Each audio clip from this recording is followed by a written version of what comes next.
Today we are going to talk about my team selection for game week 35.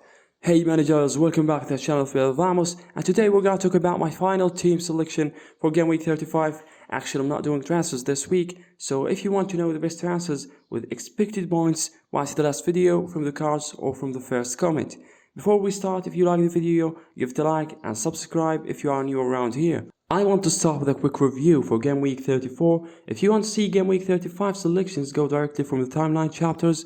Last week wasn't bad, 113 points in a 82 average game week. This is a good number. I went from 223,000 into 200,000.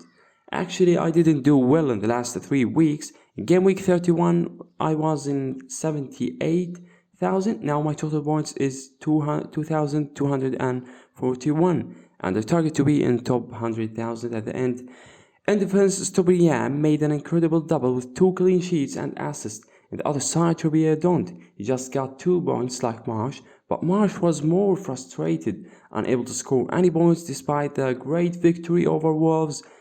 In addition to a lot of missed opportunities against United, the same goes for Mitoma. Both are great players, but they have to improve their finishing. Then Salah did well with penalties. Rashford, Tony and Isaac each one scored a goal, not bad, and then my captain Haaland got 32 points and become the best scorer in the season. This is how my game week 34 was. Now let's talk about game week 35. I will not do any transfers for game week 35. I really thought about it and I think it would be better to keep my current free transfers for game week 36.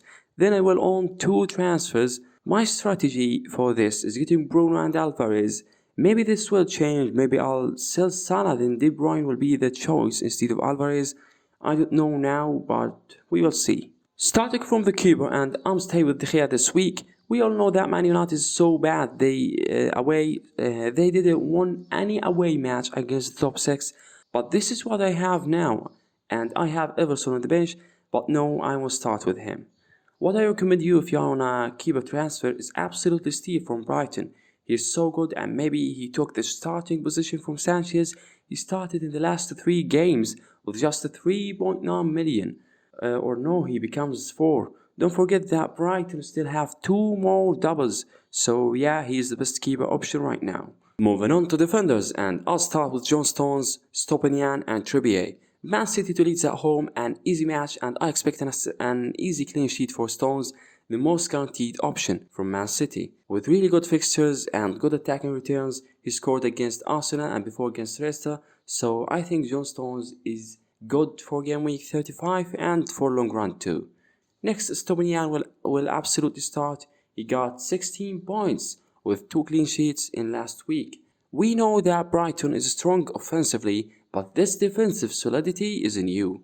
Great job for De Zerbi. The third one is Trippier. I don't really have other choices. I still have Bootman, and it's impossible to start with Henry against Liverpool, so I'm stuck with Trippier, and maybe he can do something next week.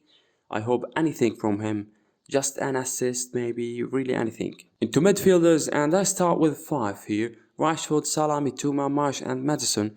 Rashford is not as good as before, but West Ham conceded a lot of goals. They lost 3-0 against Man City and by 4 against Crystal Palace before, so maybe he can snatch a goal from this, and I have to keep him for next double in game week 36. Salah can score in the worst conditions. This week he was able to score twice from a penalty kick and difficult victory against Tottenham and then with Fulham. In addition to that, his fixtures are easy until the end of the season, so he's a good option for game week 35, but maybe I will go with De Bruyne and double game week 36. I didn't decide until now, but it is in my mind. Next, Marsh and Mitoma still starting game week 36. I was sad because they both gave me 6 points after such a big win. I still believe in them, and I recommend you to have one of them at least until the end of the season. And don't forget that they still have 2 more doubles in game week 36 and 37. And you can go with Welbeck or McAllister too. For next week's, you need 2 from these 4 options in addition to Stopinian in the back line. Next, I have Maddison. I really tried a lot to sell him in the last weeks, but I can't. He is not that good, not just for fantasy but in general. This is his last week with me, so I hope he will reward me for my patience. Moving on to forwards, and absolutely had my captain this week. I didn't think twice before doing that. Leeds defense is so easy. I will not accept less than 2 goals in this match, and Haaland really wants to score more to become the best scorer for the English Premier League in all its names, in all its history.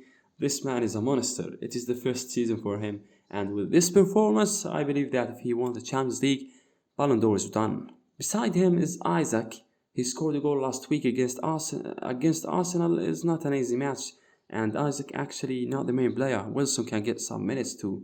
So for both of them, if you own one of them, you have to keep him for the double. On the bench I have Everson, Tony, Botman and Henry. Nothing interesting here. The only thing I thought about it is starting with Tony instead of Madison. But I don't know. I will go with this. De Gea, the starting keeper. Stones, Stopinian and Trippier in the backline. Then Rashford, Salah, Mitoma, Marsh and Madison in the middle. Haaland and Isaac in the front. My captain is Haaland and the vice is Salah. Finally, hope you guys a nice week. If you enjoyed the video, give it a like and subscribe for more FPL content. Thanks for watching. See you guys in the next video.